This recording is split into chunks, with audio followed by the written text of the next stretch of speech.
Welcome to Below the Line, where we talk about working in Hollywood from the crew perspective.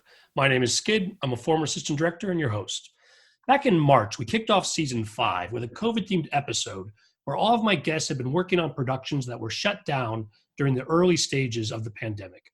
That was 2.5 months ago, and today I thought we'd check back in with everybody and get an update. Let me introduce my guests. Allison Choi Braun, you were the key costumer for an LA-based Netflix show when it shut down. Welcome back. Hi, thank you for having me. Thanks for coming back. Also returning is Dan Fisher, who was working set decoration for a New York City-based show for Apple Plus TV, which you described as epic in scope. Welcome back, Dan. Thanks. No, I won't share the title, but I'm always glad to be a part of this. Thank you for having me. Glad you're here as well. And then Katie Carroll, you were the first assistant director on another Apple Plus TV show that was actively filming in Mexico when you were shut down. Thanks. And I think Fred the cat joined us last time. He may or may not wake up from his nap on this one. That's right. We did get introduced to your cat last time as well. Well, thanks to all three of you for checking back in. Also joining us today is Dave Tuttman, a director and cinematographer based in New York City. Tut, you did not join us for the production shutdown episode at the start of the season, but you have been a guest on the show a couple of times. Welcome back. Thanks for having me, Skid. And Tut, I'd like you to start us off today, because when you and I were catching up a couple of weeks ago, you shared with me that you and your family had the coronavirus. Tell me more about what happened. Well, firstly, we were very fortunate. The only place any of us had been in the 2 weeks before we got sick was the supermarket. And I first felt ill and had intestinal distress. Called the doctor a couple of days later when I spiked a fever. And he scored me a test very early. This was in late March, and tests were very hard to come by. And but he found one and swabbed me, and I tested positive for COVID. And I isolated my bedroom. I was very lucky. I had 2 days of fevers and chills. I pretty much slept through the virus, and woke up day 3, no fever, feeling much better and really hungry. And I was really relieved because the doctor wanted me to stay in room quarantine, but my wife started feeling sick. At that point, I wasn't worried about getting reinfected, and she was staying in our uncomfortable guest room. We should treat our guests better than that mattress. And I put her back in our bedroom, and she was sick for 2 weeks. Dana had a pretty crummy case, but with that, we never worried about her having to go to the hospital. We were under control. And our kids lost their sense of taste and smell. Jesse had a dry cough and Eli had a headache. And Tut, how old are your kids? They're in their 20s. All 4 of us have been living together, and we're very proud of the fact that it's been really now since mid-March we've been here and nobody's killed each other. It's been great. So to give me a sense, you think you caught it first, perhaps on one of these trips out to the grocery store and brought it back. And even though you had one virus working through the house, all of you had very different symptoms and consequences. It's a wildly crazy and confusing virus, I think. And did anyone else in your family actually go get tests, or just assumed? How did the medical establishment follow up to all of you being sick? Well, as soon as my doctor and I spoke, when I spiked a fever, I called the Department of Health and told them, and they gave me the advice to, isolate. And the next time I heard from the Board of Health, they were so overwhelmed, was 3 weeks later in the middle of April. And the guy on the phone was incredibly nice. And we arranged on that phone call for all 4 of us to get tested. And we took a car ride to Bear Mountain, the huge parking lot where, National Guard and state police and all had set up, testing facility in tents, and got tested. And my wife and I were both negative, although we had the most clear symptoms, and both our sons tested positive at that point. They had gotten it later. Everybody's fine now. We're totally okay, and I'm very grateful to say. I'm relieved to hear that you guys made a full recovery. Obviously, that's not always the case. Other guests, have any of you guys had exposure to the coronavirus, either directly or through the people that you know? I'm going to answer your question by saying not really. There were a few people in our shop who had been sick prior to that, but nobody was confirmed with COVID, and to this day, we don't know what it was. I had a few weeks before the shutdown, had a couple of days of a high fever. I had 104 fever, but I was tested for the flu, because this was before, COVID became part of every other sentence, and was found that I didn't have the flu, but it just went away. So I don't think that was COVID. It was symptoms that could have very easily scared me into thinking it. But I know that COVID doesn't disappear after 4 days of bed rest, or at least it didn't. But I just also wanted to jump in too to say, I am, as many of your listeners know, I've been living as a heart transplant recipient since December of 2018. And so I've been living kind of this lifestyle for a long time anyway. I've been wearing masks and bringing hand sanitizer around with me wherever I go. And when I did return to work, that had to become very important, that people had to respect that I might be the guy wearing the mask in the shop. And it took some getting used to by a lot of people to interact with that. And then when the quarantining happened, the same thing. I had to do that for the first 6 weeks or so after my heart transplant. I'm on immunosuppressants, so I'm very susceptible to any potential virus of any kind. It could kill me. The regular flu could kill me. So I've just always been cautious about that. And similar to Dave's story, but listen, Dave wins. He got COVID-19. I'm very happy to say I don't. Winner, great. But my household was in a similar circumstances to yours, Dave, and my daughter was a student at McGill University in Montreal, and they shut down. And for the first few weeks, out of consideration to me, she was going to try to gut it out up there, all by herself in her apartment. But it was like the Omega Man after a while. There was just nobody on the streets. There was nobody around her. Services were shutting down around her. So she called and she said, "Can I come home?" And we're like, "Of course you can come home. This is your home. Come home." And when she did, we did take about, I'd say probably a 10-day period of complete self-isolation within our own house. She stayed in her room, I in mine, and my wife in her son's former bedroom. So we isolated from one another in the same house. And after 10 days, it was like, we are sharing the same kitchen. So we decided we were okay. But yes, I'll always be cautious. I'm still not, none of us go grocery shopping. We don't go out into a store. We do all pickups. We're very lucky. We've got a farm stand system here with at least 3 or 4 different farm stands and an organic place. So we do curbside delivery. So we pull up, they do the delivery, nothing touches hands. It's all paid for with debit cards. That is lucky that you've been able to minimize your contact in those areas, particularly Dan, Very lucky. remembering your heart transplant and the extra risk that you face. Allison or Katie, tell us more about how things are in Los Angeles these days.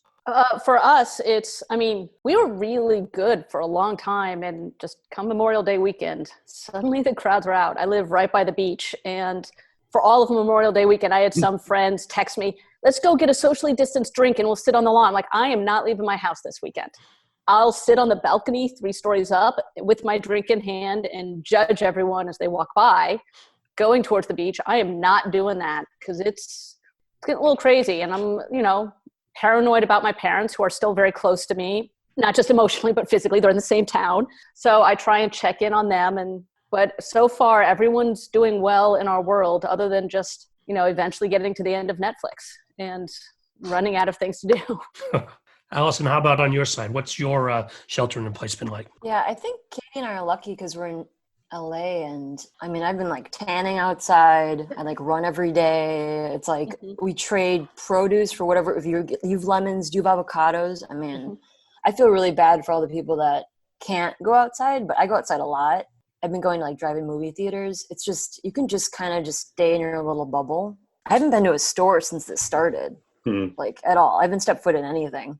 We get everything delivered or curbside or something. I haven't gone to a store. So it's just been really easy but having cars in LA, it's super easy to access all of that. So I'm super grateful to be here because I used to be a former New Yorker for years and years until I relocated to Hollywood to work on this side. But I can't imagine. I feel so bad for all my friends who had COVID. They were so sick and they also couldn't do their laundry because they had to be quarantined and they couldn't walk to the laundromat. It was just so sad. And then our friends would have to send them clean clothes, clean food. It was crazy. I can't imagine you have to be in your dirty sheets still because you can't leave your house. It's just crazy. It's just crazy. Allison, you talked about the folks you knew who had COVID in New York, I presume. Are we reaching the point where everyone knows someone who's suffered the virus? I mean, unfortunately, I think so. I mean, Katie and I lost our executive producer, co-songwriter, Adam Schlesinger from Crazy Ex-Girlfriend, and that was just, I mean, I'm sure, Katie, you knew him. I didn't know him at all, but when you see someone every day go to work and you know that, like, he wrote a song that you later shot that day, and then when you help dress them, you know, for the live show, and they're just such easygoing people, and then now they're no longer there, it's very strange. I mean, I'm sure, Katie, you have thoughts on that. Yeah, and he was one of the first known deaths before it just became a daily occurrence, but he was one of the first people with a name that affected a lot of people just from the music that he wrote. And when we first found out he's sick, I remember sending a text to all my Crazy Ex ADs. I think it was like 11:30 at night or something. I'm really sorry for the late text, but guys, this is what's going on.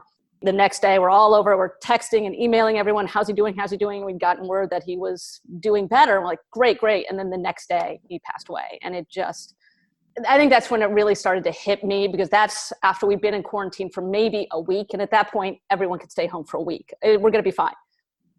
And that's when it really kind of kicked in, like, holy crap, young people. I mean, he was only 50. Oh, he was so young. So much work behind him, but so much more work ahead of him.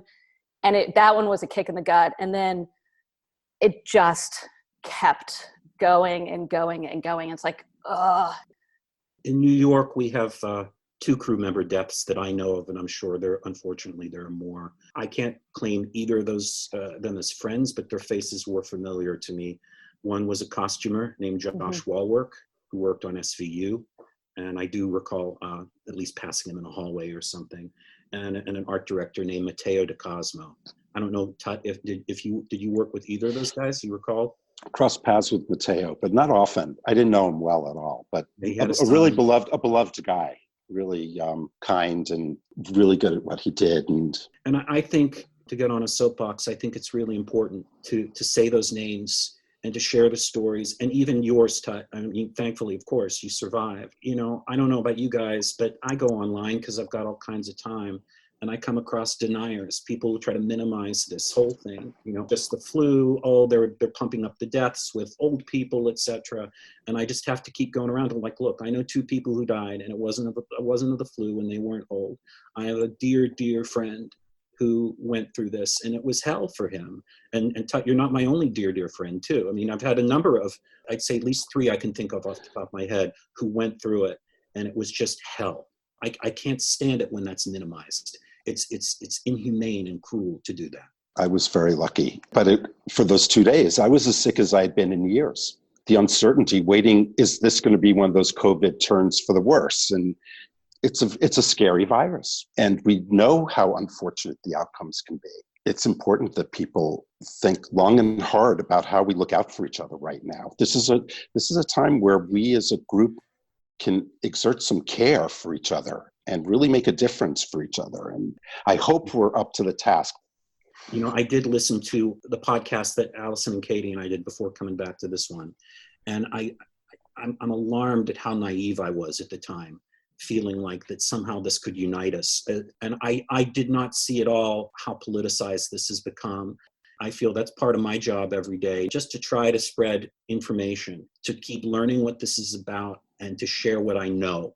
Mm-hmm. And if that's through your experiences, Tut, or my friend John Yek, who gave me one of my first jobs in this business, a production designer who very nearly died, but thankfully didn't from this. You know, I'm going to start crying right now in here. It's just staggering. Well, the quarantine's been a funny thing because it's taught me a lot of patience. I know that sounds so cheesy and corny, but I've just been doing so much meditating and like being active, and all of that has just given me like a lot of time to like really think. And you know, in our industry, we're just always go, barely sleeping, barely eating, etc. And I've really just had a really nice time reflecting. It's been really overwhelming. Don't get me wrong. I mean, I'm the first person to tell you that this has been super overwhelming, but I've actually had like more energy to like talk to people that I fully disagree with, but have so much energy to just like listen. I'm like, no, I'm just really going to listen. People that I have we just are never going to agree on it. But I mean, I've like honestly sat down and just like listened to people on the phone. Like, I'm like, actually, I want to hear this because I need to know what you're thinking So I can figure out how to like listen better or communicate in a way that we're going to find some sort of middle ground or something. So I'm glad that I've had the time to like just recharge and then just figure out what I want to say and how I feel about it. Because I mean, I go outside a lot, but like in LA and, you know, further in the mountains, like I can really avoid people. Like I found some like really empty areas where I can go a mile without seeing people. But like because of the coronavirus and just the xenophobia, I just don't really want to go out to the store. You know, as an Asian American woman, I just don't want to engage in any of that. And it's been really overwhelming for my friends in New York City, a lot of Asian Americans who just also have been hit hard by it. It can be physical, it can be verbal, it can be covert, it can be, you know, overt. All of it is really overwhelming. And it's just been staggering in the numbers and across the board. And I don't know, I've just taken the time to like, I'm just like, okay, well, I'm just gonna educate myself. Like all I can do is weaponize myself with education and just patience, because like violence is not the answer. So personally, like I've had to like find that strength in me and then within my community, you know, people of color, to kind of just solidarity. Cause that's kind of like all I can do. You know what I mean? Like we're all like alone, but we're all like having this bigger conversation constantly, which I think is really important. And I think it's been really worthwhile actually, like just talking about it, because it's uncomfortable, but it's like so good. Well, I do wonder too, since this is an industry-specific podcast, that whenever we do go back to production, whenever that is, you know, there are people within our industry and within our union who do not think like the five of us seem to do. I'm going to have to go back and work with some of these bozos. And when we are going to have protocol and guidelines as to what our standards are going to be for health and safety in our workspaces, are these people going to comply? Because right now they're not complying with the simple thing of put on a freaking mask already. And I listened to the Teamster episode, and it was heartwarming to hear their leaders at least saying, when we go back, we're going to do things right, and this is what we're going to do. And I'm hoping that the Teamsters might be the ones that can be something of the leaders on set, to say, look, we have American flags on our shirts, and some of us might have even voted for Trump. But on the other hand, we're going to take this seriously, and you have to as well. You know, we're every bit as macho as anybody, and we're complying, so you should as well. But I wonder and I worry. I don't know how it's going to work socially. I'm of a belief at this point that when we do come back, and I honestly don't have a clue when that'll be, people are going to be awakened by a very serious change in our plans. We're going to be working differently. Things are going to take a lot longer. There are going to be fewer of us on a set and on the job at a time. There's a whole dynamic that we're going to face as an industry, and we're going to have to rethink a lot of things. There's a lot of talk about using gaming technologies to create backgrounds and never leaving the set, or rarely leaving the set. There is a movie that I think is being started in 2 weeks, but only one actor is being shot a day, and there are no two actors on a set, so there's no over the shoulder. I mean, and it's a movie with a much, much, much bigger budget. Yeah, and things. And the sex scenes are going to be kind of awkward, I think. How are they going to? And things are going to take longer. Well, and I think we brought up some really good points. And while there is this general political debate going on, all indications that I've gotten so far is that the film industry leadership is approaching these issues very deliberately. And the protocols that are not finalized are going to have a lot of thought and a lot of science behind them. And with the power of the unions and the safety of members at stake, I hope that individuals will fall into line. But I want to take that opportunity to pivot back and ask each of you, over the last couple of months, what has happened with your shows? Allison, why don't you tell us what was going on with Netflix? So my sitcom was pretty generous from the beginning. On the day that we were sent home, they gave us 2 weeks pay. And then every week after that, they kind of give us an update, and they just kept extending it. It was so generous of them just to really look out for below the line crew members. And then they even went through a bit of May. And then recently I had to apply for unemployment insurance, but I just was super grateful because I knew some people that like walked off the job and didn't get a dime.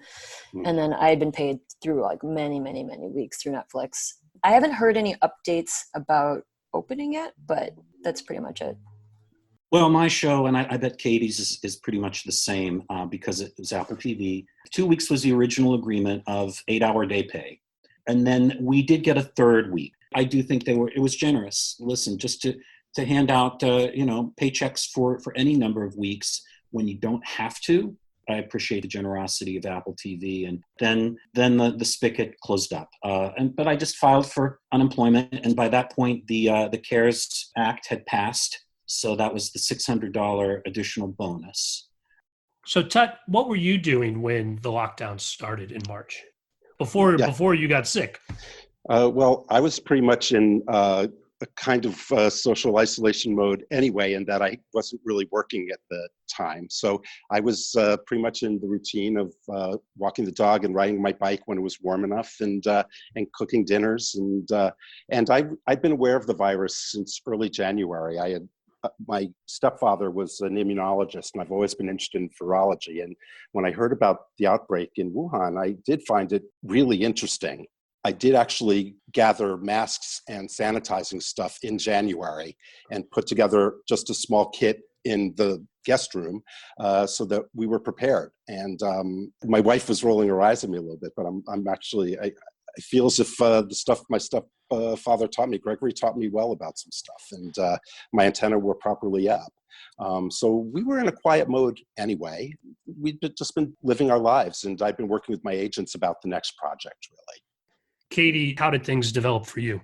Yeah, they promised us, first they said 2 weeks plus completion of assignment, which is 1 week severance that we get as Directors Guild. Then they said 3 weeks.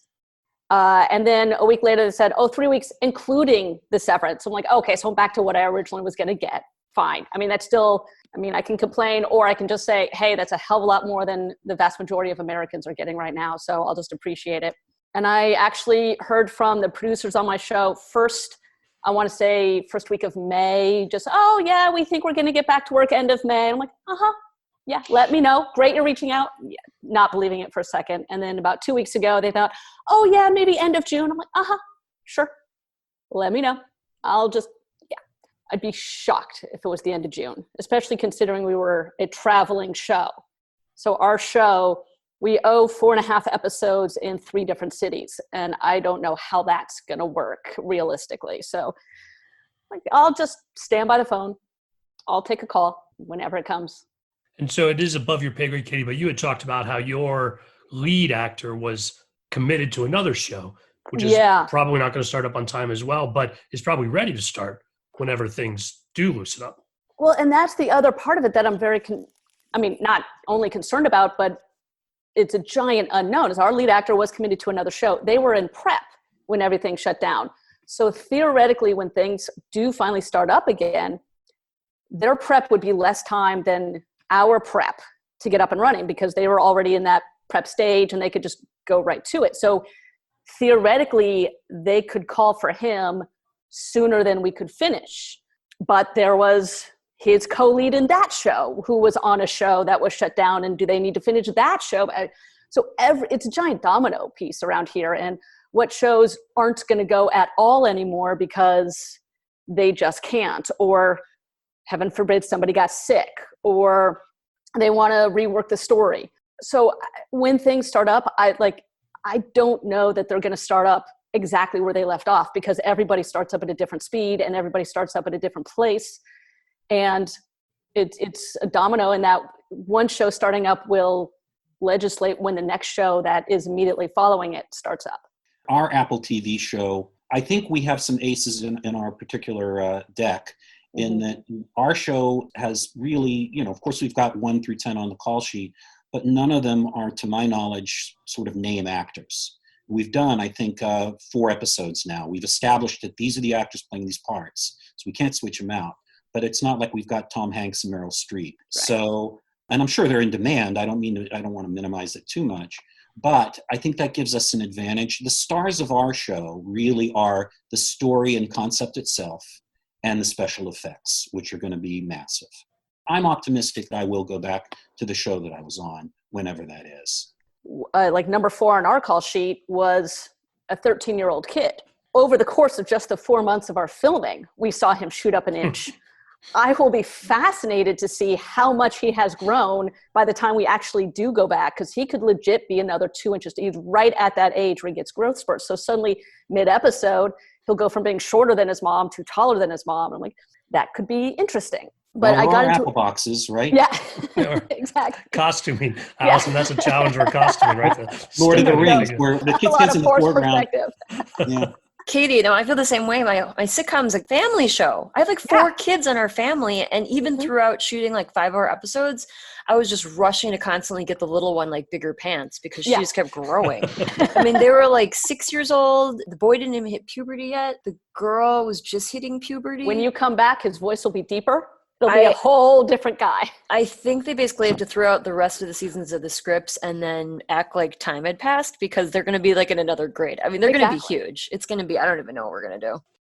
My job in the past couple of years since I got out of prop mastering has been to oversee getting objects from one place to another, different locations, making sure the crews are sent to the right places and are represented and so forth. And Tut brought it up, and it's going to change.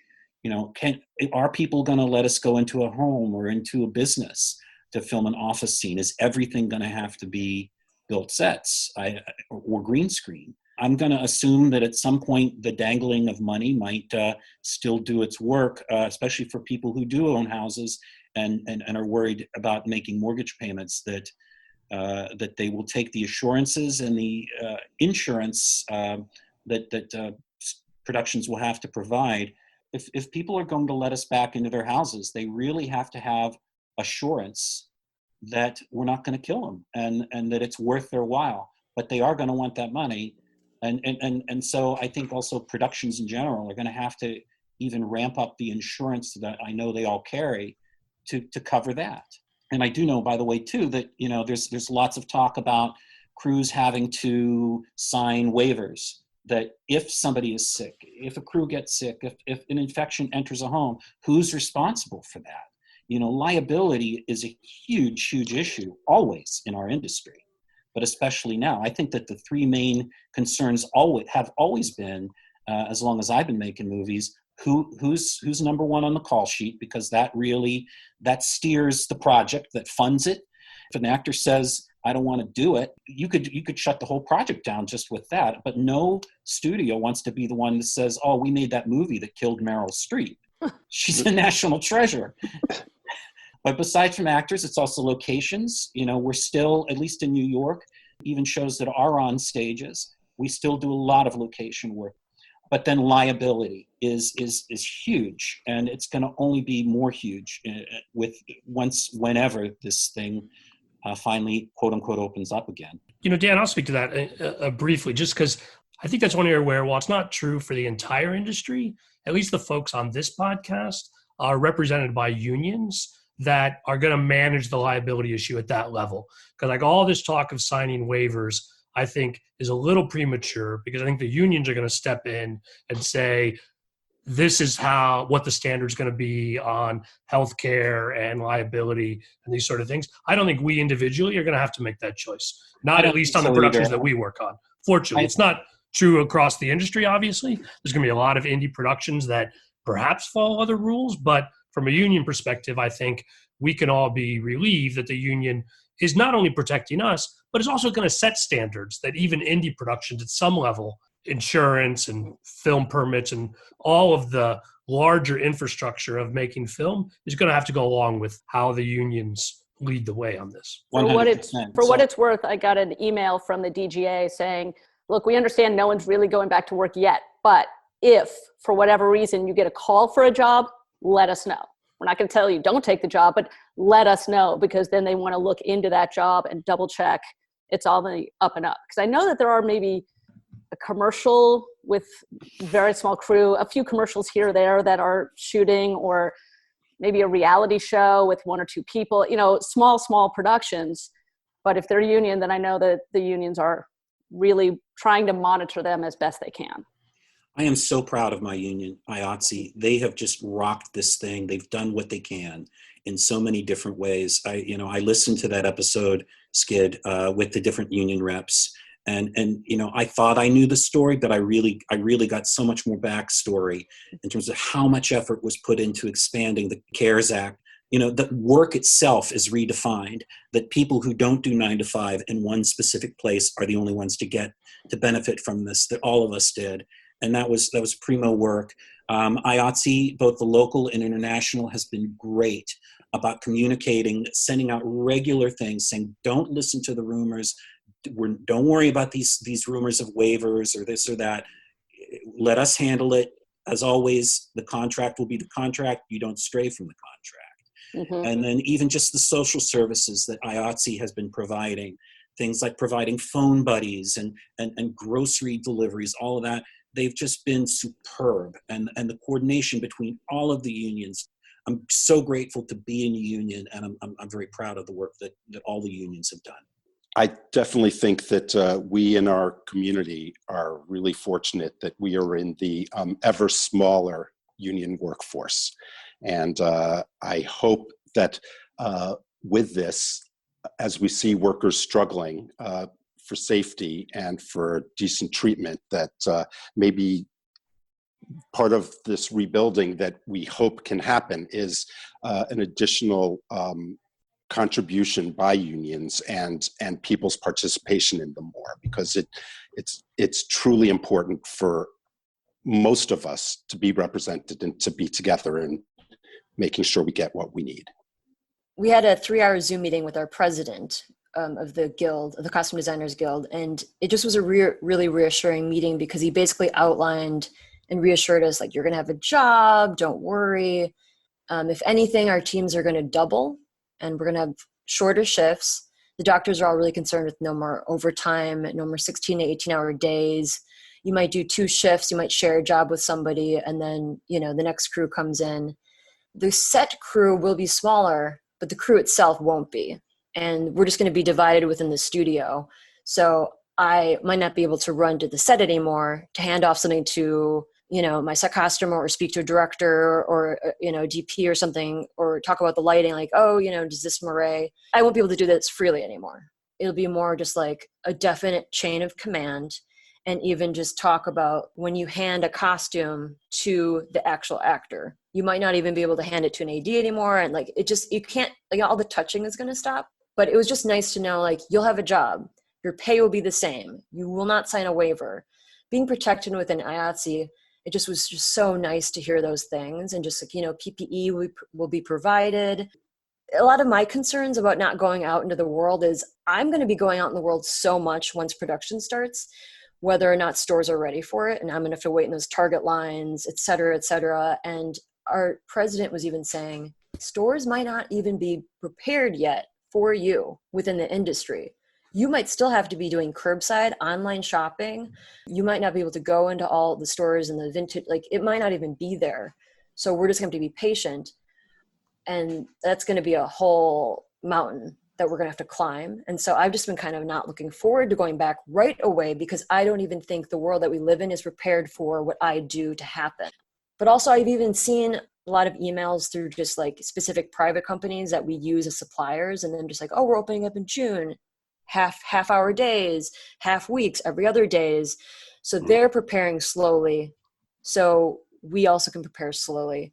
Also, even though they're going to offer PPE, obviously as costumers, we've been making so many masks, like, to fit our faces and stuff. So I don't know if we can't wear ours when we go back to work, or we have to wear theirs, or a combination, etc. But it's like, I like wearing ours because they're fitted to our faces really specifically, but I could wear theirs too. The ones we made at home do not fit to our faces nearly as well as I bet the ones that customers are making for themselves. So I just had a fitting. I had a mask fitting yesterday with a friend of mine, because one of my dear friends and I have been making like masks. We made like over 1,000 masks and donated to hospitals and Navajo Nation and Standing Rock, etc. Just anyone in need. We've just been making them donate. But then since we haven't had lots of requests recently, I've just been doing more personalized masks for people. And because my little Asian face doesn't fit like a bigger man's face, like we've like had to shave off a lot of things and like alter them for people, and a lot of women. Also, women just have smaller faces in general than men. So it's been interesting because I'm like, oh my God, I had to take off 1.5 inches here and 1 inch over here. And I made just bulk orders for people.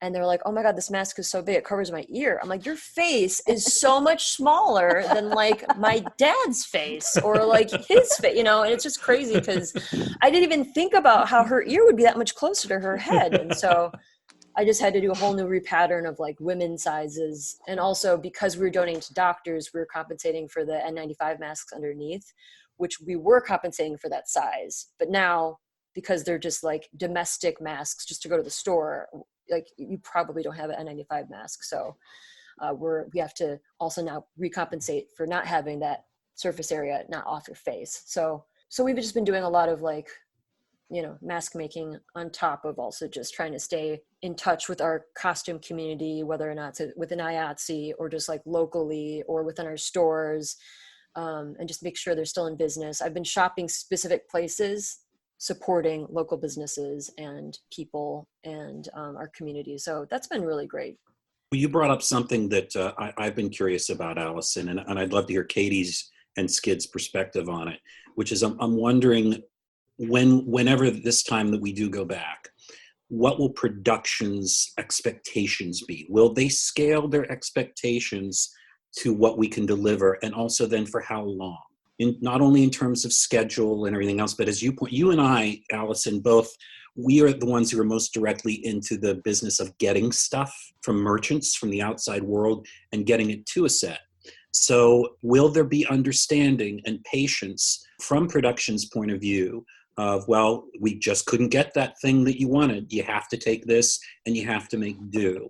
And then with schedules, I'm sure, Katie, you're going to have a lot of headaches where at first I think everybody's going to be talking safety. They're going to be talking, but little by little, they're going to start try to push the boundaries. Yeah, but what if we do this? Yeah, can't we try to, you have to just keep pushing back. I'm curious, Katie and Skid, what your perspectives are on that from production. Well, I was actually going to say, whatever the unions come up with whatever our new protocol is, I'm actually not worried about the crew. That's what crews do. We adapt, we say, okay, that's the situation. This is how we do it. And I'm really kind of interested, just from my curiosity side, of what crew members will bring. And when the union says, or the studio safety says, this is what you need to do, what random grip is going to say, what if you did this, this, this? And you're like, oh, well, that will make that step 3 times faster and actually save a personnel person from interacting with another person. I mean, that's what we do. We adapt. So I'm really curious how we're going to go back to work, because I know the crews can handle it.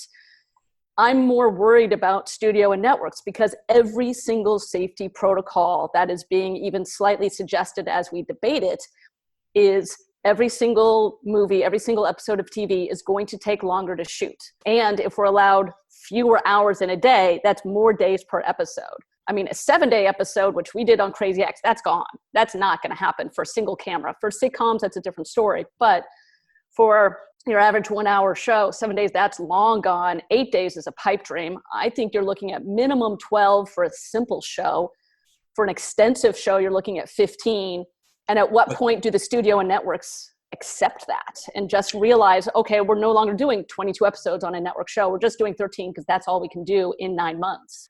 I'm going to go out on a little bit of a limb here, because as a former assistant director, my livelihood is not tied to production standing back up. And podcast production is continuing unabated, let me tell you guys. So there's no worries there for the podcast. Oh, I know. But my queue is crazy long right now.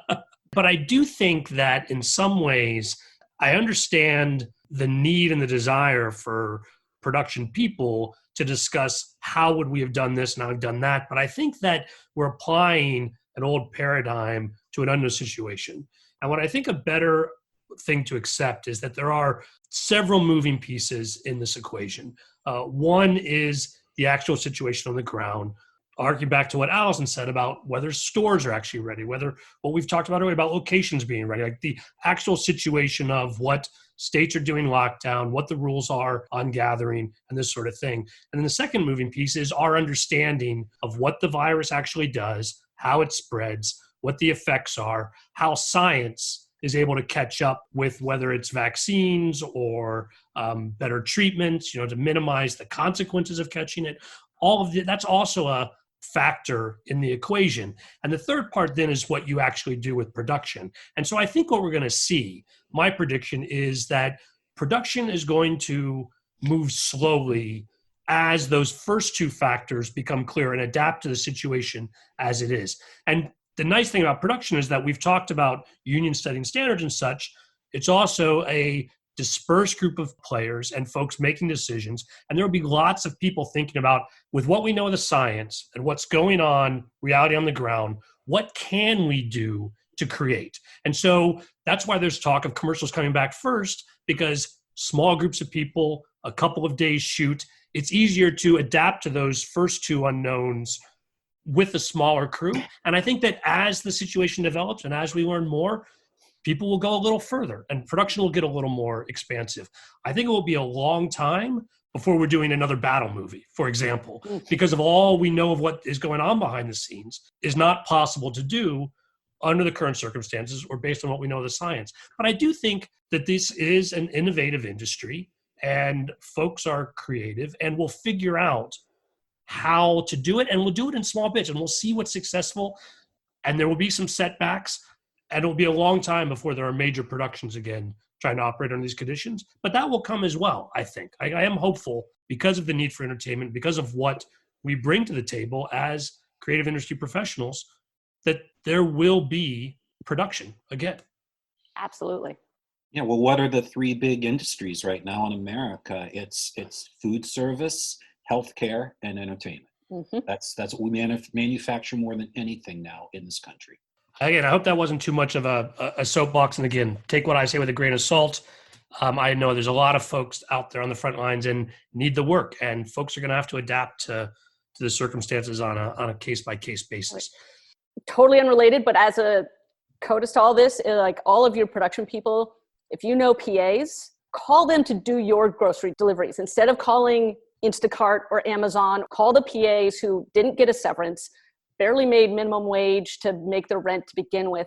They are home, bored with cars and willing to work. Give them an extra $50 to do a delivery instead of paying Instacart a shit ton of money. I guarantee you they'll be thrilled about it. And if they're not, then hey, let them stay home. But I'm trying to keep the PAs employed as much as possible because they're on the edge and they have no union backup. Very good point. Thank you for saying that.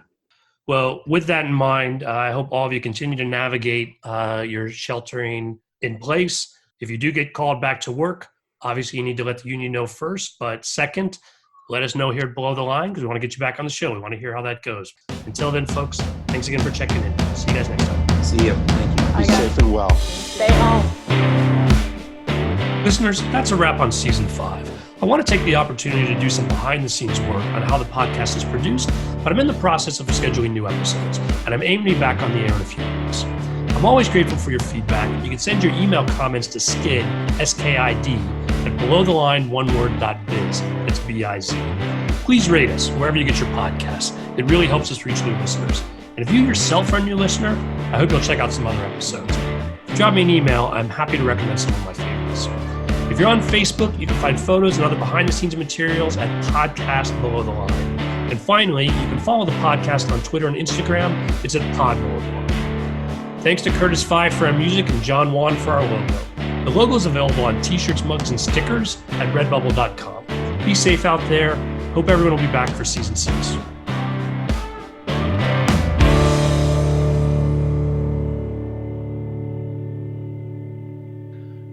Did we lose Katie altogether? What happened? She looking for her cat? Katie! I don't know. Well, while we're waiting for Katie, I guess. Yeah. My 20-year-old daughter, while away, just one day said, "Oh, I wrote this screenplay. Do you want to read it?" I'm like, "You write screenplays?" She's like, "Yeah." So, she's thinking of going to law school. She's studying for LSATs, but she's like, "Yeah, I wrote a screenplay. And it was really freaking good." So it's like, so creativity in a household certainly helps prevent the moments of animosity over who's going to cook or do dishes or why they didn't in the first place. Oh, there's Katie. Oh, thank you. I had to, way back in February, I ordered some Girl Scout cookies.